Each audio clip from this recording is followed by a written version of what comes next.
This is Sports Talk, home to great debates and the hottest sports topics. Now, here are your hosts, Jeremy Farina, Justin Paolillo, and Holden Pirelli.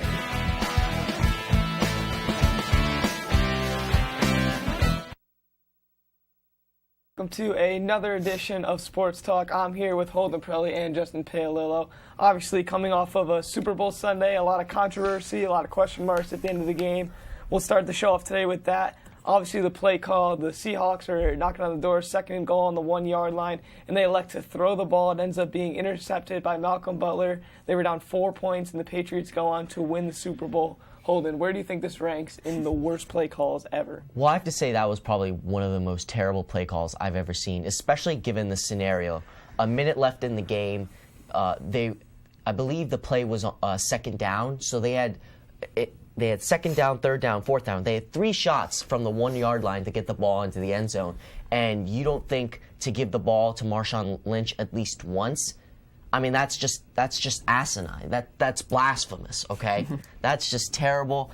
I mean, so much has been made of beast mode of Marshawn Lynch leading up to the Super Bowl. He had a pretty decent game for the first 3 quarters, and they didn't really run the ball that well in the fourth. But still, 1 yard line, Marshawn Lynch, 5'11", 215 pounds. We know what he is, a physical running back who likes to run between the tackles. This is perfect for him. A 1 yard goal line touchdown run, I mean, that's just perfect. You can't write it any better. And instead, they decide to obviously throw with Russell Wilson, who's shown that he can be clutch, but obviously it didn't turn out that way Sunday night. It did in the NFC Championship game when he threw that dime to Jermaine Kearse for the win, but that didn't turn out for them in the Super Bowl. And just a great route, a great break on the route by Malcolm Butler to pick off that pass. Brendan Browner did a great job of jamming Jermaine Kearse so Malcolm Butler could get off the pick and intercept the ball. I mean, that's a great ending to a Super Bowl game, probably one of the more entertaining Super Bowls I've seen, but still, you got to shake your head and question why Pete Carroll approved the decision to throw it on the first down on first and goal. I got 2 things to say before I get my analysis on this bad call. One, Malcolm Butler, if he never plays another down in his whole career, he'll still be known as the guy who caught the pick to win the game in the Super Bowl. So this guy's, not that he's set for life, but this guy will always be remembered for what he did. Another thing is, I don't even think that it should have came down to that play, because one of the luckiest catches I've ever seen came right before that. I remember sitting on the couch saying, oh, God, here goes again. The Patriots lose to another lucky catch. David Tyree, part 2. People tweeting, like, where's David Tyree now? Or the gum on the helmet catch. And then you got, like, I believe it bounced off the Patriots defender, who I think was Butler on that play, twice. Then it hit, who was the receiver? It hit Kearse's right leg. Then it fell into his arms while he's all on the ground. So, like, it doesn't get much luckier than that. But as far as the play call goes, I agree with you, Holden. It was one of the worst play calls of all time. If this was a regular season game, I think people would look past it. I mean, it'd still be a bad call, but it'd be looked past. But any playoff game, especially the Super Bowl, it's just inexcusable. I mean, Pete Carroll explained after the game maybe they were trying to trick some things up a little bit. I mean, I'm pretty sure most people were expecting Marshawn Lynch to run it in there. I mean, I remember when they got there, I'm thinking, oh, here we go, Marshawn Lynch is going to run it in. Over. And then they pass it, and so maybe it was more of like, let's try to catch them off guard and get it passing. And I'd just like to say, I saw something on Vine on actually Bleacher Report, and then through Vine, that scientifically proved through Madden that if the Seahawks ran on that 1 yard goal line possession, they would have won 8 times out of 10. Marshawn Lynch, in Madden, they tested it 10 times. Madden doesn't lie, so yeah, Madden doesn't lie. Obviously, they're winning the Super Bowl. He scored 8 times out of 10. I mean, what else do you want? Chances are Marshawn Lynch is getting in. Who knows? Maybe he fumbles the ball. Maybe there's a bad snap. But chances are he's getting in. 9 times out of 10, 99 out of 100, he's getting in. But it was just, I get what they're trying to do there, maybe to mess up the defense a little bit. But overall, I mean, I don't care if you could have Daniel Thomas running the ball. Right. And he's getting in on the 1 yard Brandon line. Gibson running the ball. No, but we're only talking about him because of Pete Carroll's explanation was so weird. It was like straight up. It was a waste play, is what he said. It was out of a comedy movie where it was like, talking about how Belichick probably expected the run. So he's like, I know that you know that I know that you know. I mean, hey, if they get a touchdown off the pass, great. But I'm sure it was more of a decoy. I still would have looked at that play and said, this play is 100% understandable if it's a fade. If he throws it to the back of the end zone, where the star of the night is Matthews, the wide receiver, comes out of nowhere. He's working at Foot Locker a couple months ago. It's the same story as Butler was. If he throws a fade to him, no one's scratching their head. They're saying, all right, as long as he's the only one that's able to make the play on the ball, regardless if he catches or not, now you have 2 downs to give the ball to Marshawn Lynch. But that's not what happened. They run a slant into the middle of the defense. Where everybody it's just so questionable to do. And not only that, I'm going farther. I'm not going to say this is one of the worst calls ever. This is the absolute worst play call in sports history. This is worse than Chris Webber calling a timeout to get a technical foul, and then Michigan loses the NCAA championship. This is worse than keeping Pedro Martinez in the game in the 2004 ALCS. This is the worst call in sports history. I'm going along with the conspiracy theorists here. They wanted Russell Wilson to be the star and not the questionable Marshawn Lynch. If he runs in that touchdown, he's going to be the Super Bowl MVP. He's got a ton of media time. The Seahawks don't want that. They'd rather have Russell Wilson in the spotlight. Another conspiracy, possibly the Patriots the NFL sort of paid off so the Patriots could win. I mean, some people are saying that. I personally definitely don't believe that, but there's going to be some doubters out there thinking maybe the Seahawks, I don't know, got paid off to throw a pick. I think one of the crazier things too is if this play goes the other way and they score a touchdown, Bill Belichick becomes like the what's going on moment for not calling a timeout with like 40 or 50 seconds left. He lets the clock run another 20 seconds. If Marshawn Lynch runs that ball and there's 15 seconds left, maybe they get a onside or they get a good return or something. Have a shot I in the totally end zone. agree with you when you said that if they threw the ball to Chris Matthews, who's 6'5", I mean, talk about a tall player on the field to make those contested grabs. He was having a great game. If they threw like a fade route where only he could get it with his size, then that would make more sense. But the fact that they threw a slant into the middle of the defense, what if Jermaine Kearse didn't even catch the ball, but like in the NFC Championship game, he dropped 2 balls, but he tipped them so they could, kind of fly through the air. There's so Next many thing you know, someone variables. pulls it down. I mean, it was just a stupid a play defensive call. lineman can reach up. Vince Wilfork can knock the ball straight The only into the defense air. I could have there is, I mean, what's the last play that a Patriots fan or even like America watching it, Belichick, what do you think the last play they thought was going to go down there? Regardless, there's no reason to be unexpected. Oh, no doubt. Situation. It was a horrible play call, but maybe in Pete Carroll's mind, He straight up overthought it. That's he what overthought, happened. and you can make the statement that that's what they were expecting, Marshawn Lynch to run up through the middle. But how many times has that actually been? Who's stopping? Yeah, that's been the staple of the Seattle Seahawks defense. Run through the tackles. I think if they're trying to be unexpected, the best play call is you fake a handoff to Marshawn Lynch, and Russell Wilson goes on a little boot. Right, I mean, that's the most unexpected play there were call arguments you can have. that they could have used him as a decoy on a zone read or play action, a bootleg, get something. Russell Wilson outside the pocket. So in your head, it's the absolute the worst call you can make in that situation. That's the worst call you can make because the whole defense is focused on the middle of the field, and you're bringing the wide receiver to the center of the distance. If this was like 3rd and 1 or 4th and 1, where it's like, all right, one play for all the marbles.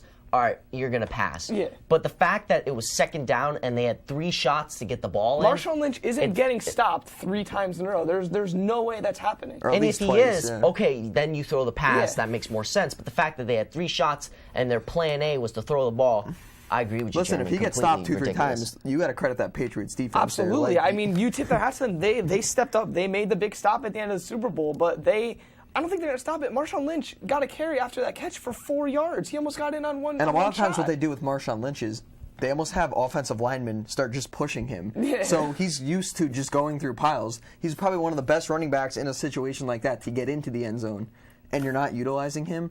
Like I said, I'd understand if this guy, maybe he's having a rough game, fumbled twice, but he was having a good postseason. And then it just doesn't make any sense. And it's not like this guy is just a big guy, doesn't really know how to run. He just runs into people. This guy's got one of the best visions in the NFL. Yeah. I mean, the cuts he makes in the open field, the way he avoids defenders.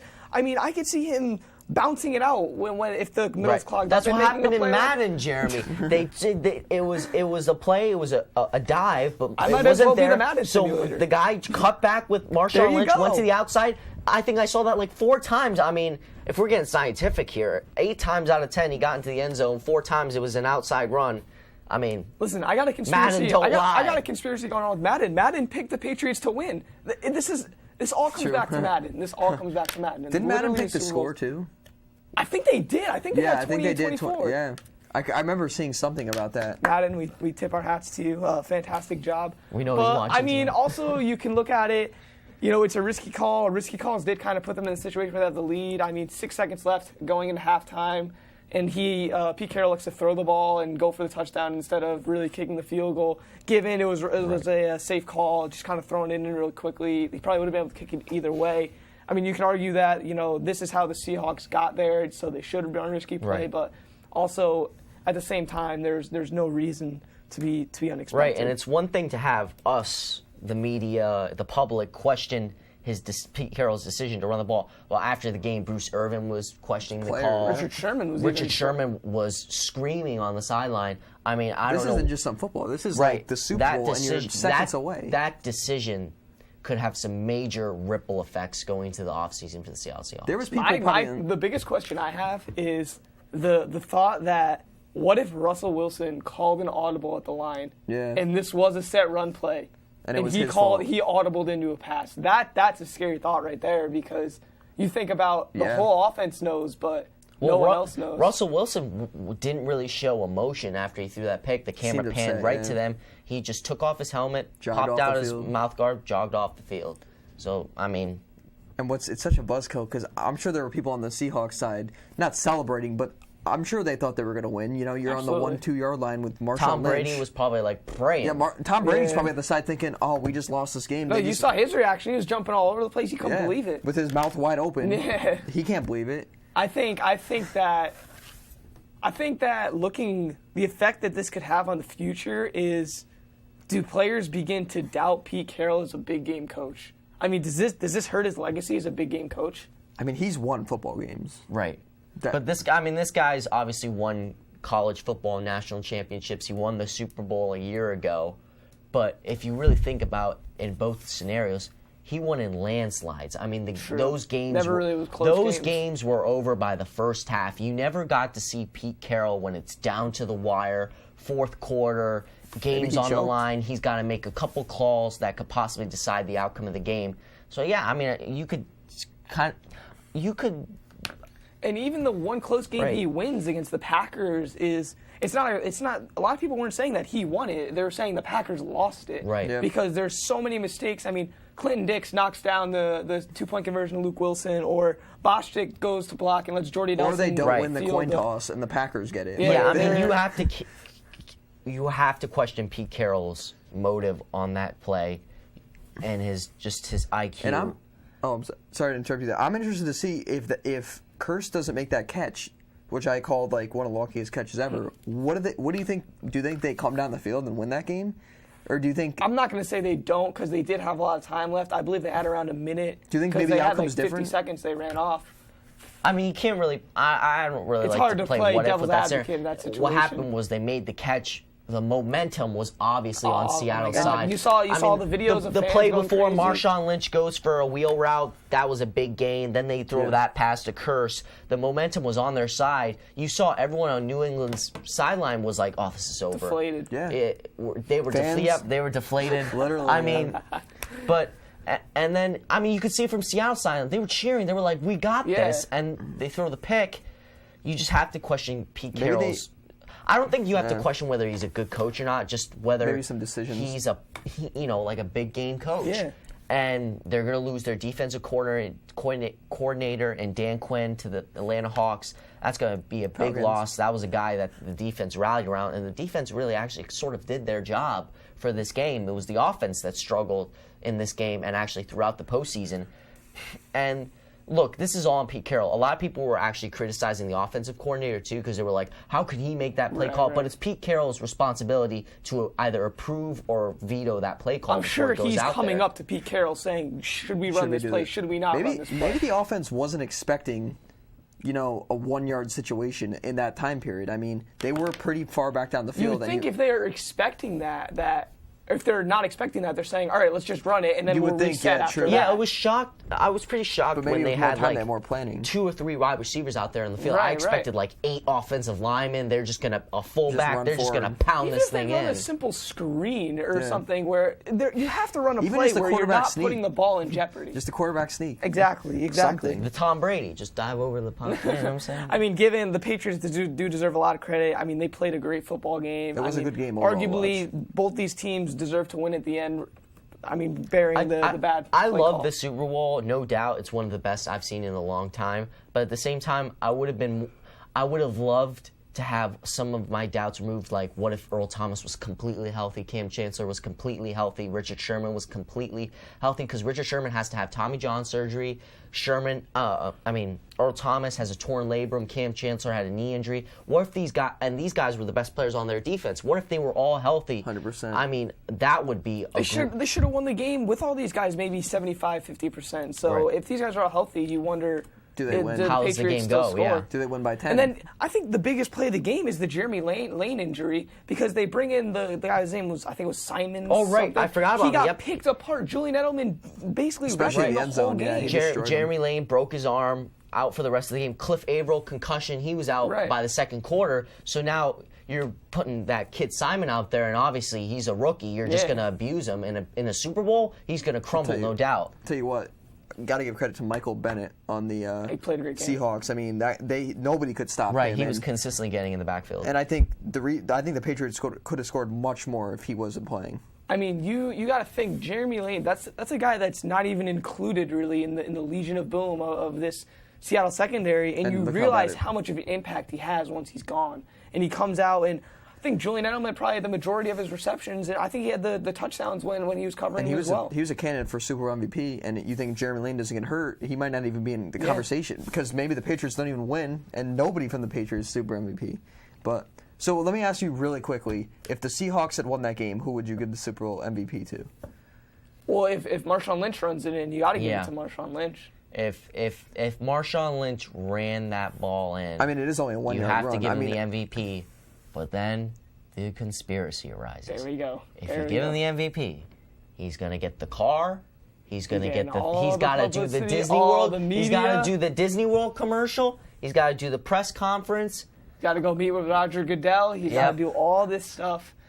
I think if that ball goes in for a touchdown and Seattle scores, it either goes to Russell Wilson or it goes to Matthews, because Yeah, you Yeah. can make an argument for Matthews too. I mean, The we big plays he saw made. it last year. Malcolm Smith, the linebacker Right, for the right. Seattle Seahawks. You didn't hear about him until that Super Bowl game where he had a breakout game similar to what Matthews had on the defensive side of the ball. So yeah, you could make an argument that Matthews 4 catches I mean, over maybe you 100 can make an yards. argument for Michael Bennett as well. I don't know if he had the stat line to do it. No. I don't know that's if he more had of all just the the eye tackles and test stuff. Right. because that's not seen in the stat book. I mean, even if it's just Because a lot of those don't a little even. bit of There's pressure, no stat yeah. for it. Like he just got wear got out into the offensive backfield. line. Right. That's not shown Right. at all. Just intensity. Like I'm sure he disrupted a couple plays. Absolutely. Maybe getting in Tom Brady's face or whatnot. So, but that's not going to be shown on the stat line.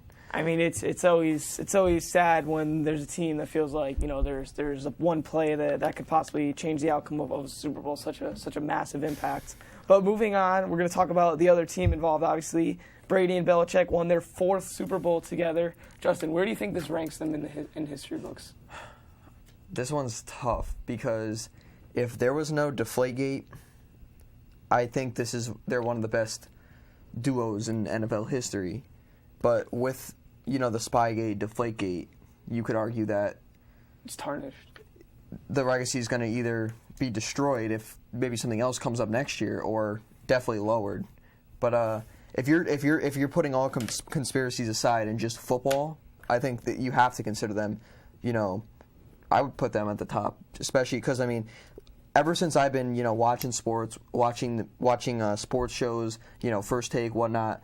The biggest thing people always said is Tom Brady. They have to get one more thing. They haven't won in 12 years. Like people consider him the best in the league, and what is he doing in the postseason? Finally gets that victory. I mean, you could argue that if they run the ball and he doesn't even get this victory, but what's done is done. They won. Right. So yeah, I think they're definitely, I would say, the best duo of all time. Putting aside all conspiracies, if another one pops up next year, you definitely have to lower that down because you could say, oh, well, look what they did, 4 rings. But there's like 3 or 4 scandals. There's a couple scandals during the season. Maybe they don't count, whatever. So, but just football talk, I think they're the best of all time. Yeah, definitely I agree with you, Justin. When you bring up those, the Spygate and the Deflategate, those definitely tarnish Belichick's reputation as a head coach in NFL history. But I think that goes away when you consider these points. 4 Super Bowls. Tied with Chuck Noll. Chuck Noll of the Pittsburgh Steelers was obviously one of the greatest head coaches of all time. They went 11-5 with Matt Castle when Tom Brady went down with a torn ACL. Didn't make the playoffs that year either. Right. As an 11-5 team, that's unheard of. Right, but still, 11 wins is great, yeah, and you're doing it with Matt Castle. Very rarely do you have 11 wins and an interesting fact I heard during the Super Bowl, Chris Collinsworth pointed out how Nate Solder, the left tackle for the Patriots, was the only first-round draft pick on the Patriots offense. That's just amazing to hear. To be competitive and win Super Bowls with that type of talent on your team speaks volumes to how good a coach Bill Belichick really is. I think obviously that there's going to be questions as to whether they played it fair, they didn't play it fair, but I think that really that affects Belichick. I think that if they handle it differently, maybe they come out and say, we made a mistake, we apologize, but it seems like whenever it comes up, they try to brush it under the rug or try to change the subject or whatever it is. I feel like at that point, when you're that far in, you need to kind of do what Andy Pettitte did when he got caught for the whole steroids and say, I did it. I take responsibility for my actions. I think the American public has more pity for you in that situation than if you try to really hide it for the rest of your career. But overall, obviously, it's hard to argue. 4 Super Bowl wins, that's the ultimate goal as an NFL coach, an NFL player. So that's obviously very successful in that. You look at the teams that they had really over this 12-year run where they didn't have a Super Bowl, and it seems like that there was always kind of not a lack of talent, but a lack of big names. It didn't seem like there were always weapons that Tom Brady had, at least in the last maybe 5 or so years, for Tom Brady to really throw to. I mean, Julian Edelman, Wes Welker was there, but when he left, it seemed like, who do you have, Gronk and who else? The only guy you could think of is Moss, right? As far as big names and go. And then, they had Branch for a while. He was successful in the system. Right. But it seems like he's really been doing this with smoke and mirrors the last couple of years. So you have to give him a lot of props and a lot of respect for what he's been able to do with really such a lackluster group around him. I'm really interested to see if they go after any of the marquee free agent guys, wide receivers. I think a good fit would be Larry Fitzgerald. But anyways, moving back to their ranked history, I think you got to consider them in probably the top 5, maybe the best ever, just because of what they've been able to do and the success they've had in New England. Obviously, Boston's been a great sports city. I mean, look at Bruins have been successful, the Red Sox have been successful. So if you're a fan in the New England area, it's obviously good to maintain with who you're going to be a fan of. But Celtics. Overall, the Celtics, they're doing really good this year. They're having a solid year. Yeah. But definitely a lot of. It's hard to say as a Jets fan, but that might be the best duo ever in NFL history. Moving on, we're going to jump back to Marshawn Lynch. Larry Foote, a linebacker for the Arizona Cardinals, recently said that he felt Marshawn Lynch was a bad example for the youth in Oakland, where Marshawn Lynch is from, claiming that he is teaching them to really disobey authority. He also said that he felt it was bad for him to be getting fines for grabbing his junk and not reporting to media conferences and whatever it is.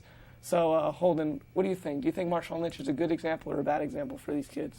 I think that is completely disrespectful to Marshawn Lynch, those comments by Larry Foote. Marshawn Lynch is an example that, to those kids struggling in poverty in a place like Oakland, that you can get out and you can succeed in life. Marshawn Lynch does so much philanthropic work with his charity for the community of Oakland. That community should be grateful for what Marshawn Lynch has done for them. He's been such a great role model, always donating, building new buildings, and really improving education for the youth down there in Oakland. He's done so much for that community. I don't think, without a doubt, you can question whether or not he's been a good example for the city of Oakland and for their youth. And look, when we talk about him disobeying authority, what's he doing that's so bad? He doesn't want to talk to the media. So what? He's shy. He just doesn't want to talk. It's not like this guy is doing drugs, getting arrested, drunk driving, committing Aaron Hernandez like rumors, doing what Aaron Hernandez is now getting tried by He's not a the disruption courts. in the locker Yeah, room. he's not a disruption in the locker room. He's not a bad influence. This guy he's all about the action, all about playing football and eating his Skittles and doing his work for the community of Oakland. I remember watching a press conference once. It was after a game. It wasn't really a press conference. They just come in the locker room, interview people. Right. And Marshawn Lynch, he got so tired with hearing all these questions, he just started talking about his charity in Oakland and the events going on that his foundation's proposing. So when you hear stuff like that, this guy, he's a good example for a city like Oakland. I think Larry Foote's comments are out of bounds. I mean, so what? Marshawn Lynch grabbed his junk when he walked into the end zone. I've seen Doug Baldwin in that game for the Seattle Seahawks. They didn't show it. The cameras didn't show it, but I saw it later on Bleacher Report. When he scored that touchdown on Revis, he went into the end zone, put down the ball in between his legs, and faked like he was going to pull down his pants to mimic him obviously being on the toilet. So I think that's a little more obscene than Marshawn Lynch grabbing his junk into the end zone. That's just asinine to hear from Larry Foote. I would say these comments are out of bounds, and I could see what you're saying about a good example as far as charity work goes, and as far as a sports figure goes. But I mean, I don't understand. I mean, if he's constantly talking about his charity, and he is obviously an elite running back in the NFL, so he's definitely a role model for a lot of kids. Why would he act like that again in the media? I mean, I understand you could hold your grudges, but I mean, what is that teaching the kids? I mean, in life you're gonna have people you don't like, but you still got to work with them. So I just don't understand if he's trying to be a good role model, which he very much is on the field and off the field in his charity work. Why would he act like that? I feel like in the he's media? following the mantra: when you don't have a good thing, don't say anything at all. It's not like he's standing in front of the media cameras and saying flipping them off or cursing them out. He's just frankly entertaining us. You can us. argue that he is rude to the media. You can say he is rude because the way he answers his questions, it's like kind of like he's laughing at them in a way where he's like, right, I'm only here so I don't get better than fined. you. And the reporters seem to have a good time with it too, because I've seen plenty of times. They're getting a great story out of it. Yeah, they're laughing. Well, I mean, it's a lazy journalist's dream. You get to pre-write your story and basically put in Marshawn Lynch didn't want to say much, or Marshawn Lynch answered with the same phrase. But obviously, he's being a good role model in the essence that he's giving back to his hometown. He's giving back to where he came from and ultimately trying to be a good example. But you think of really what these inner city kids are probably going through is, I mean, Larry Foote said it. They don't listen to teachers. They don't listen to principals. They don't listen to the police officers. What you're basically showing them almost is it's okay to disregard authority.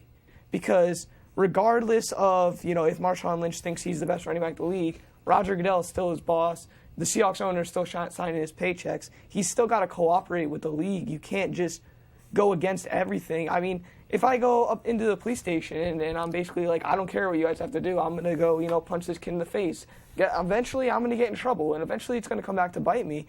I think that what he's showing is, it doesn't matter what authority thinks, do whatever you want. Right. I mean, I think what Marshawn Lynch is doing is similar to what the New England Patriots do with the rule book. They kind of, it's not black and white. They kind of walk around in that gray area. Marshawn Lynch is following what the NFL are instructing him to do. He's doing just enough. Show up. He's doing the bare minimum. Show up to the press conferences, and that's all that's required of him. Technically, he's addressing the media. Right, and he's addressing the media. But at the same time, he's finding loopholes in these rules. They're saying show up, but they're not saying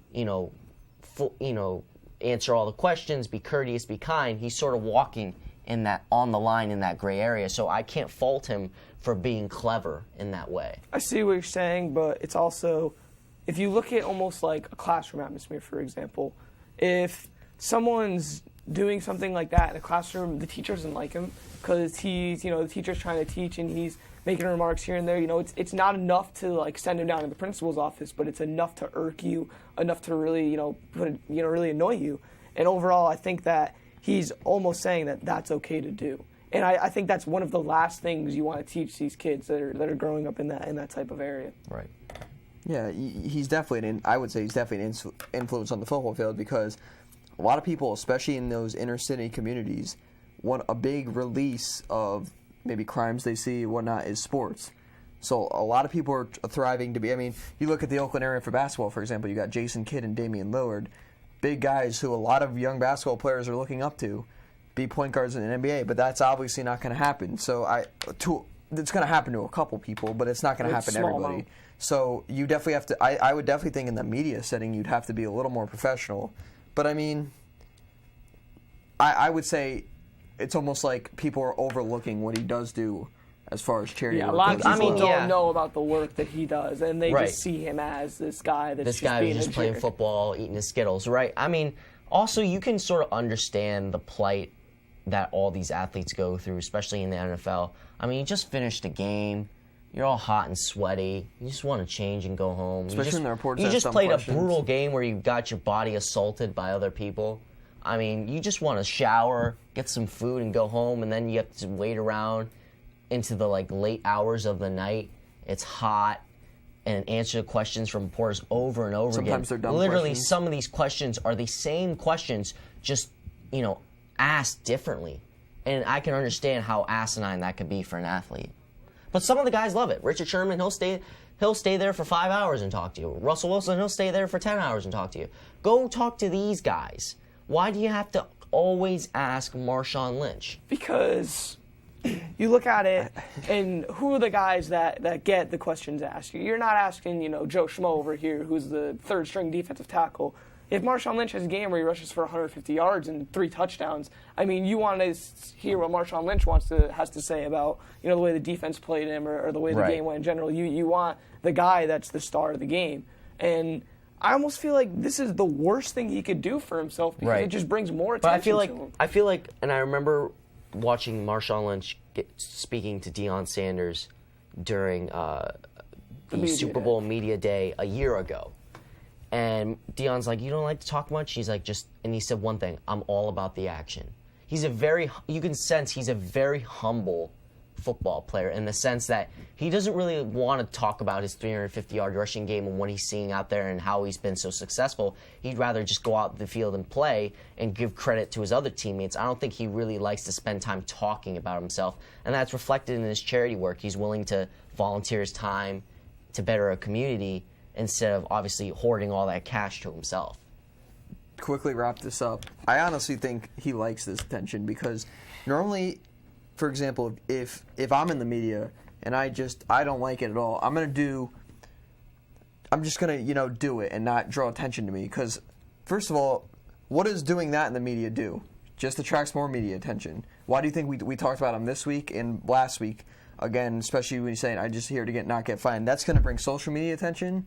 That's going to bring more questions in the media. So I would think if you're tired of the media, just answer what they're asking and just move on, instead of making this a big deal and, mocking their questions and pretending you're better than them, which, I mean, you could say he is better than them because he's an NFL running back. But it's just, I personally think he likes the attention, but who knows? Moving on, we do have Justin's NBA Corner. Justin, what do you have for us? All right. Start off, just wanted to make a couple quick points. Cleveland, or a couple win streaks here. Cleveland's on an 11-game win streak. Within that win streak, they didn't have LeBron. Kyrie drops 55. So I don't know if that's proving a point that Kyrie's legitimate. Maybe he just was feeling it that night. I don't know. I think I heard he's averaging 26 points over the last 10 games. So yeah, I mean, he's not definitely bad. a big reason why this team is, an 11-game streak. And Kevin Love's game has been dropping down, but look who he's playing with. I mean, he's still averaging, 18 and 10. So, which is good numbers, but for Kevin Love, who averaged 26 and 13 with 4 assists last year. Right. That's definitely a drop-off. Justin, I got a question for you. What do you think about LeBron James' comments on Kevin Love and his confidence in his shot? Do you think that's good or bad for Kevin Love? I would say it's good, because LeBron is definitely their team leader. So obviously, any word of advice from the best player on the planet is definitely going to boost your confidence, but it could also hurt you at the same time. But if I think that maybe he takes it personally. That just speaks volumes to how much this Cleveland Cavaliers team is starting to resemble that of what was in Miami. I mean, you got the team leader, the scorer, LeBron. You got the slasher in Kyrie, who's Wade in Miami, and now you got the 6'10" pretty jump shooter in Kevin Love, and that was Bosch's role. And they don't really have a center, right? But, Varejão's out. But yeah, I mean, it's gonna be tough because personally, if I were Kevin Love right now, I'd definitely be having a confidence lull right now because you're averaging. I mean, I had him as my MVP last year. For most he's still averaging a double-double. Yeah, but his number, he dropped 8 points less a game and 3 rebounds, and he's only down to about 1 or 2 assists. I mean, for me, so his number is almost. When I see Kevin Love play in this Cleveland offense, I would be happy that I wouldn't have to bear that responsibility. I mean, you just leave it to LeBron and Kyrie. I would, if I'm Kevin Love, focus on rebounding, focus on your defense. He's atrocious on defense, and that's why they're losing some of the games that they've lost. And the thing with Love is, if you watch the Cavs games, he's just sitting behind the 3-point line shooting threes. When he's a very good post offensive player, I don't understand. It's not like they have they don't have a Jahlil Okafor type player who's going to go down there and demand the ball down low. They don't have a post up center. So why would you not send Kevin Love down there? Their offense is pretty much LeBron running the point, Kyrie and Love shooting corner threes, and Mozgov getting offensive boards. I would definitely send Love down there to post up. But also, Memphis is on an 8-game win streak. Marc Gasol is my MVP. Also, I've had the Memphis Grizzlies as my NBA championship pick from day one this year. So, good sign for them. But I have a couple questions for you guys. Dwight Howard's out. Just been released. He's going to miss 4 weeks at least. He's with a knee injury, maybe more. But they've been playing well this year. Definitely going to be a playoff team. But do you think they could do it without Dwight Howard this year? Well, it's going to be Jeremy? rough. They can't do it without Dwight Howard. I think that if they're missing James Harden or Dwight Howard, either one of those guys, I mean, the skill on that team drops immensely. It's not like they have a guy that could step in and try to score the points that they're going to be leaving. I don't think Josh Smith is going to be ready to carry that burden. I mean, they lose. He's going to want to though. He's going to jack up a lot of shots. Yeah, no, he's definitely jacking up a lot of shots. He's not necessarily going to make them, but he's going to put them up. But I think if they lose either of those guys, I mean, James Harden's arguably an MVP candidate. So if those guys go down, it's really going to be hard for them to maintain what they've been doing and potentially make a run in the postseason if they're relying on a lot of their role Coach players. McHale's in that locker room right now in Houston going, all right, guys, Dwight's going to be out for a while, so James, take out a shot. Who's going to be willing to score beside James? First hand to shoot up. Josh Smith. I mean, they did get a nice comeback. Right. Terrence Jones does come back. I mean, Dwight Howard. I mean, Terrence Jones isn't a Dwight Howard type. Losing Dwight Howard, you've obviously lost production on both ends of the floor on offense and defense, but now you've given the green light to two of the most high-volume shooters I've seen in the NBA. James Harden obviously turns that into production, averaging 27 points a game. But Josh Smith, this guy thinks he's Ray Allen. Every time he takes a three, he thinks he's going to make it. He's such a high-volume shooter. He is literally a 6'9" shooting guard. He loves to jack up the shots. And he's better when he goes down low. Right. But he's trying to And he's shooting. a great defensive player. For some reason, he thinks his jump shot is his game, and it's really not. It's not his game. But now, obviously, with Dwight Howard out, you're going to give more touches to Josh Smith. You've given him the green light to throw up that rock, and he's going to miss 80% of the time. So you think not only does Dwight Howard missing... Not only does it hurt the team because his presence is there, but it also hurts the team because guys like Smith are coming up to shoot more. Man so it's like a double whammy there. Yeah. But you know, if I'm the coach, it's like next man up, and then you turn to Josh Smith. You're like, oh no, next man up. I mean, Beverly's not scoring. Ariz is just the shooter, but I mean, everyone on that team. Dwight Howard, obviously, Josh Smith is a defensive role player who loves to shoot, but obviously with Dwight there, he wasn't seeing many touches, so he was just playing defense. Trevor Ariza is a defensive player. He can shoot the three, but really his job's to man up on D. Patrick Beverley, same role. Just defense. Really, James Harden's your only pure scorer, and James now Harden's dropping 60 from now on. Right, and now I mean, he's the best scorer in the league. A key player, I can't pronounce his name. What's his name? Montahunas? Yeah, Dontanis Montahunas. Yeah, this guy has shown some flashes of being a pretty decent player. Well, they did get Terrence Jones back, but Montahunas is a good player off their bench. But speaking of win streaks, the Hawks streak was ended at 19. I didn't think it was going to be stopped by the Pelicans, but Pelicans are a good team. And wait, before you pose the question to Jeremy and I, what was it like being a fan with such a Hawks fanatic in your brother Josh? Josh, he was upset, but I mean, he definitely feels like, I'll ask you, and maybe you'll agree with him or not, but he definitely feels this team, yeah, they lost, but I think he thinks they can go on another 20-game win streak here. I mean, say they did, going 40-1 over, 41 games is great. Not going to happen, but they could just go right back on it, maybe win 5 out of the next 6. But Right. I'm going to ask you two. I'll start with you, Holden. Are the Hawks still legit? I mean, not after this loss per se, but do you think the Hawks are legit to maybe make a run in the I in the don't East? think the Hawks are legit. I know they took the Indiana Pacers to 7 games last year, but something was wrong with Roy Hibbert in the postseason. We all knew that after they made it out of that first round. Well, they didn't have Horford. The Right. Hawks. And you look at this, in the postseason, the game slows down. And it really comes up to coaching. How do your coaches make those adjustments in the playoffs, during games, after games, before games? It really comes down to coaching. The game slows down. It becomes a more half-court game. And with a team like Atlanta, I can't really definitively say one player on that Atlanta team that you can just give the ball to and say, take me there. I want you to be the guy who's going to score 20 to 30 points and take me there. I can't name one player on that Atlanta Hawks team because everyone's pitching in. And obviously the value of team basketball is highly underrated and shouldn't be underestimated. But in the postseason, how many times have we seen the teams that have won, with the exception of the Spurs, and even with the Spurs, there's always been one guy who stood out, who steps up and delivers for you, and I don't see a guy on that Atlanta Hawks roster. Yeah, I do think they're one piece away, but Jeremy, what do you think? Can this team win an NBA title this year? I think right now, with the lack of a favorite, this is probably the year, if any, that a team that's more team basketball oriented has a shot. I mean, if we asked any of us right now who's going to win the finals, you're not really 100% sure in your answer. You're like, well, I think the Warriors could win it, but Oklahoma City can make a run, or this team can make a run. So I think that if there was a year that you can consider a team that's maybe lacking the real star player that you want, I think we do have a call. Oh, no, I don't know. But anyways, if there was a year that a team lacking a star could potentially make the run, it might be this season, just because of all the turmoil going on in Cleveland. Everyone had them going into the favorites, and the Bulls have always been struggling as of late. But I'm not going to say they're completely ready. I think we have a call. Welcome to Sports Talk. Hello, this is Stanley. I was wondering,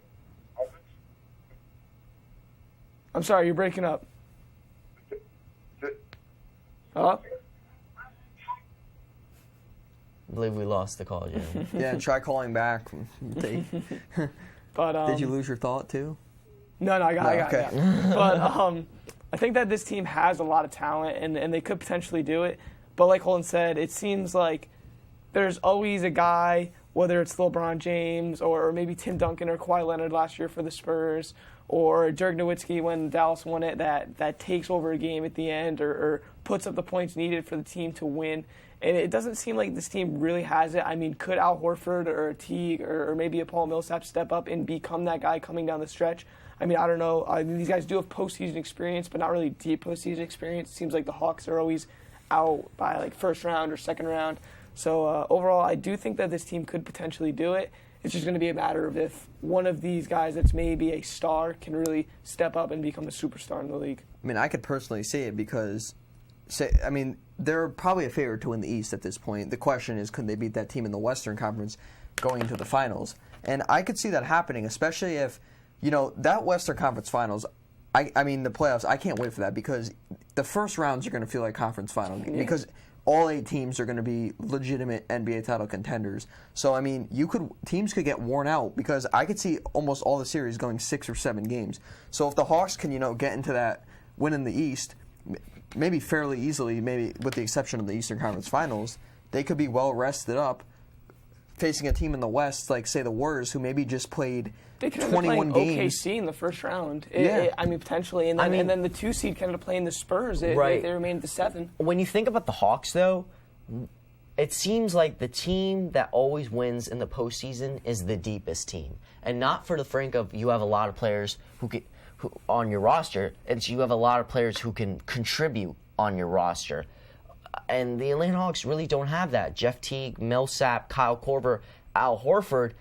I can't really think of anyone else on that Hawks roster who can step in and contribute, whether on the defensive end of the floor or scoring. They have a solid bench. They have Schroeder, Kent Carroll, Bazemore, DeMarre Carroll, who's like more of the dirty work guy. He's going to do a little bit of everything. I originally wasn't going to say this, but I thought Lou Williams was going to be that guy, but he's not even on the team anymore. Lou Williams did struggle when he was on the Hawks, but got traded to the Raptors for I forget who it was. I mean, the thing though is, do you see another team in the East that's gonna beat this team? Well, I think if the Bulls pull it together with the personnel that they have, I think even without Derrick Rose, they could possibly in the postseason with a coach like Tom Thibodeau and the players on that roster that have tons of postseason experience. I think they could pull it out over the Hawks. I think possibly if the Cavs pull it together. But I totally agree with you. I definitely think that Atlanta is looking like the favorite right now just because they're playing really well. But it always seems to be the team that's really, really hot before the All-Star break, they start to fall apart. Well, Atlanta in the second half of the was like season. the third or fourth seed at the halfway point last year, and they fell off immensely. They fell all the way down to the 8th seed. You could credit that to I think Al that was Horford getting hurt. They were the second seed. Right, we could possibly see that because, look, Indiana last year was number 1 all year. In the postseason, they kind of fell off. But they still made the Eastern Conference Finals, but they kind of started going through some turmoil with the and plus 7-game they didn't really series. Play much, with the 7-game series with the Hawks, Roy Hibbert and his poor form. And then you look at the Knicks a couple of years ago. They were the 2 seed going into the playoffs, but the first half of the season they were between 1 and 3, but they were beating the Heat like 5 out of 6 games or something like that. They were really dominating. I don't know. I think the Pacers just beat them on the court. Right. I mean, they didn't play well, but I think the Pacers were the better team. That was the rise. But the Knicks still, they kind of struggled in that second half stretch. So we've seen it all the time where these teams kind of really pull it together in the first half, and then in the second half it's a complete meltdown, or at least half a meltdown. So I think the Atlanta Hawks are starting to flow towards that path. You could see that happening. I could see that happening because, yes, they have fresh legs now, but in the second half of the season, it's all about your bench. But, I mean, so you got to look at it. So they're the 1 seed. They're probably going to wind up playing the Pistons or let's say Brooklyn, maybe the Hornets. Charlotte. So I'm going to say they win that series. Then you go up against the 4 or 5 game, which will probably be you look at the Bucks. Maybe if they could, they're on a right now. 4-game win streak. I think the 4 is the Cavs. You Cavs have the are at Raptors the 4. in the mix there. Raptors. I think their toughest competition or maybe it's the Raptors. It's not the Pistons. They lost Brandon Jennings. They're done. Could be the Wizards. It's the Raptors. Wizards, yeah. Forgot about the Wizards.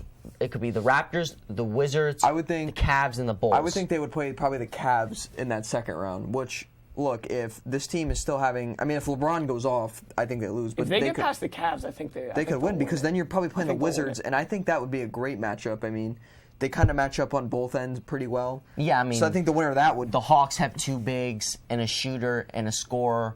And the Wizards obviously have Wall, who's the scorer. Plus, the NBA won't let that happen. That's too boring of a series. Too boring of a series. And now you're watching the Washington Wizards and the Atlanta shot by LeBron Hawks. James in the 4th quarter of Game 7, and the Cavs will You're move big on this NBA fixing stuff. I believe it. I'm starting to lean towards think about it. Jeremy's Think theory. about it. Draft. If the Lakers get the first overall we have pick, NBA corner. I think we should have conspiracy corner with Jeremy. It's not even hard for them to fix the NBA draft lottery because the 2 iconic teams of the league are, I mean, maybe the Celtics rank over the Knicks, but New York and LA are both complete garbage this year. It's easy to hand them the first and second I definitely pick. believe Don't get it. After, I think every week Jeremy should just find some kind of conspiracy theory and bring it onto the show because I'm starting to believe some That's of them. what I'm saying. But there have been plenty of examples where I could tell you it's fixed, but there's also a case where it isn't fixed. Like I mentioned on the show, I think it was back like 3-4 months ago. Dwight Howard went first overall to the Magic. When the Hawks had the 6th pick that year, Dwight Howard's from Atlanta. I understand Atlanta is not. Well, this they got to big keep market people team. off the track. You know what I'm saying? It's not. They're like some years this is great. Dwight we can Howard. fix it now, but some years they got to go with with how they got to let fate decide everything. I think what it was is the reason why he goes to Orlando is Shaq goes there his first year. That's really the last iconic big center, and it's like, oh. Well, Orlando's had a history. Had a history of big men. Look at Yao Ming to the Rockets. Dwight, and even Yao now Ming goes to the Rockets. Nikola Vucevic. I mean, I don't know if I can throw Vucevic in with Howard and 18 Shaq. and 11. Maybe he gets there, but slow down a little So I'll bit. move on. I like 11 Vucevic, though. I'll move I like on to him. the next topic. So this year's free agency isn't as great as last year's. I mean, LeBron could become a free agent.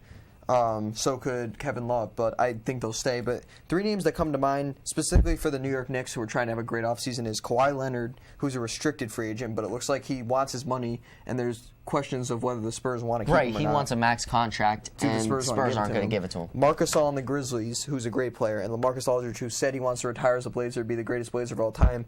But I mean, I'm sure if he can win a championship, he could leave. But I'm going to ask you guys, if you were the Knicks or even any team, here, I'll ask you this. If you're the Knicks, who do you sign? And if you're just another team in the league, who would you sign out of these three guys? Jeremy, I'll start with you. If I'm the Lakers, I'm signing Kevin Love because he's leaving Cleveland after this year if he's not getting the touches he wants. This guy shot the ball like 6 times against the Pistons. I mean, this is a guy that went from such a high-volume shooter to now you can argue he's the 4th option on that team scoring-wise. Since the J.R. Smith trade, it seems like he's been getting just as many looks as Kevin Love, if not more. So I think that Kevin Love could be on his way out. It seemed like when he first was traded, it seemed like he was in for the long haul. But after what's been happening over, the season, they didn't start out that well, and they've been on this win streak, and it really doesn't seem like he's a part of it. So I think that he could potentially be on the way out. And I mean, the perfect fits the Lakers. Went to UCLA, loves the area. He likes the West Coast, yeah. Exactly, that could be a good fit for him. I mean, the Knicks can potentially pursue him as well. Reunite him with Westbrook, his UCLA teammate. There we in a couple go. years. And then Westbrook's coming to LA. I got all the I think if Love conspiracy goes theories. to the Lakers, I would think Westbrook would go, especially Yeah. if Durant's going to Washington. Yeah. But then the poor Thunder, they're starting back at That's Serge why they got to Ibaka. go for it now. That's why Serge they gotta go Ibaka is for going to it be the now. face of that franchise. Oh, Serge Lord, Ibaka. Serge Ibaka, He can't be the please. face. Going to Kawhi Leonard. I don't know if there's a team out there that's going to give him a max deal. So he's a good player. I mean, he's a I good think he's a good player, player. but can he really be the face of a franchise?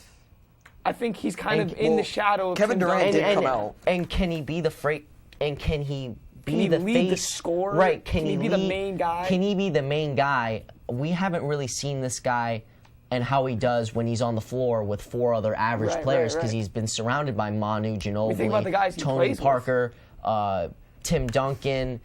Even the the role list players goes- they have. I mean, right. Patty Mills. But I mean, was the a list goes great- on and I on, understand and he's a not to part. mention he's in a system coached by an all-time great, Greg Right. Popovich. Put this guy with Jason Kidd and I mean, Brandon I'm Knight. not Let's see what he giving him a max does. contract at this point right I'm now. definitely giving him a max deal.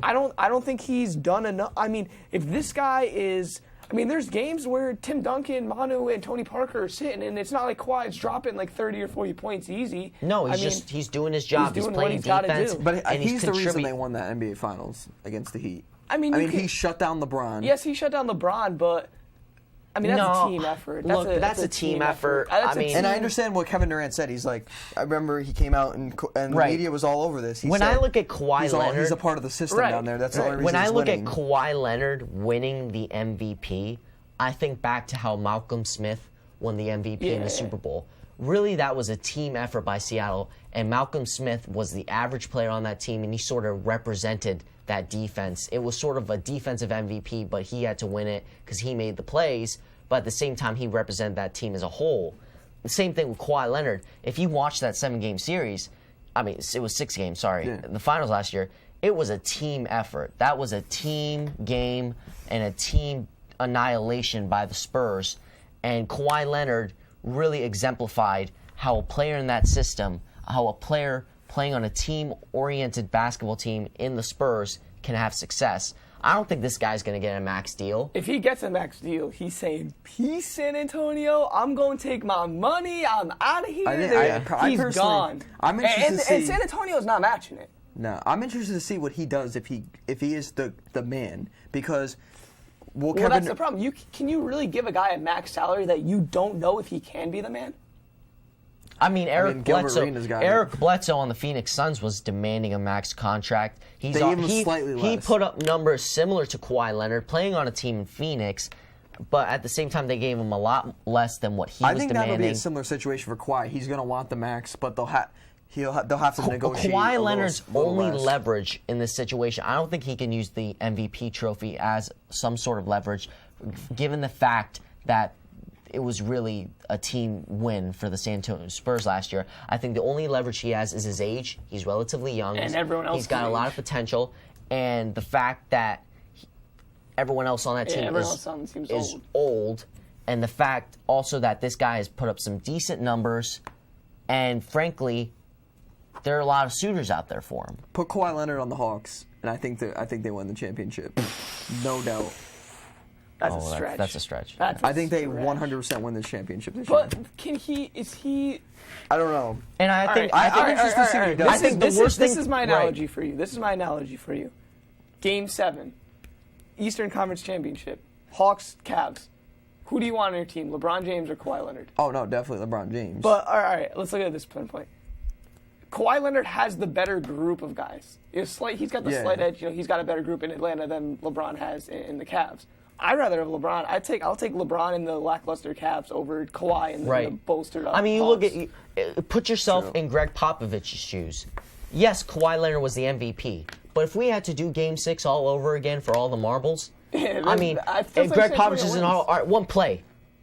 Do I want Kawhi, Manu, Tim, or Tony taking the last shot? Well, no, but I think I want Tim. 3, you could even argue Patty Mills takes the shot with or even Daniel Green. Daniel But you can't give guys money just for their clutch shots. I mean, this guy does it 3. He does it consistently. And I think the only leverage he has max. is he's going over there and say, "Hey, Eric Bledsoe just got $70 million. This guy is I don't playing even care in if he Phoenix. gets the max deal. I deserve $70 million, but he wants the max deal, and this team already has 4 other bona fide stars on that team. They can't afford him. I think for Kawhi, I think they let him walk before they give him. I think for Kawhi, I wouldn't give him the max contract necessarily right now. If I'm Kawhi, I definitely want him on my basketball team. If I'm Kawhi, right. I would take a deal that Lance Stevenson took. Take a 3-year deal. Bet on yourself.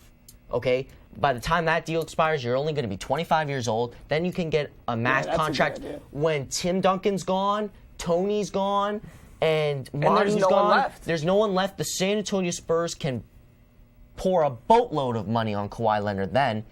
I mean, and by that time he could have even better numbers to demand $100 million contract. He wants the money. I mean, he wants the money now. So it's not like I don't think he would take a Lance Stevenson $9 million a year, and we'll see what happens. But quickly, I know we're low on time here. Quick, who would you rather start your franchise with, Westbrook or Lillard? I'm taking Russell Westbrook. That's one of the most dynamic scorers in the league. I'm taking Westbrook. I know Damian Lillard feels like he's been slighted. This guy's only averaging 21 and 7, and he's playing with LaMarcus Aldridge. Russell Westbrook's averaging 24 and 8, playing with Kevin Durant. I mean, Russell Westbrook's getting his and proving he's a top 5 player. They're similar players, both explosive, both high-volume shooters. I got to see how Lillard's career over the next couple years pans out. The only thing is, too, is it easier to attract a bigger guy with Lillard or Westbrook? Yeah. I think it might be Lillard. I think if I'm Westbrook's tough because Joe Smith, I'm going to want to play with Westbrook over Lillard. I might want to play with Lillard more because I feel like he might not jack up as many shots as He Westbrook, still jacks up his fair share of shots. I'll take Lillard hitting a game winner. I know you can't. Right. But if I'm taking a shot in the fourth quarter, I'd rather have Lillard take it than Westbrook. Yeah, I think because Westbrook's more of a explosive. I mean, the guy could get a triple-double any given night, but I feel like Lillard's more. I think Lillard's a better scorer than Westbrook, but as far as overall basketball goes, it's Westbrook, and then clutchness I'd give to Lillard. So like that's a pretty tough debate there. But, I mean, you're going to want to start it with obviously. It shouldn't be a choice. There's multiple teams in the NBA. You want to. Despite this ongoing debate, I'm going to have to cut you off here. What? That's all we have for this edition of Sports Talk. I'm Jeremy Farina.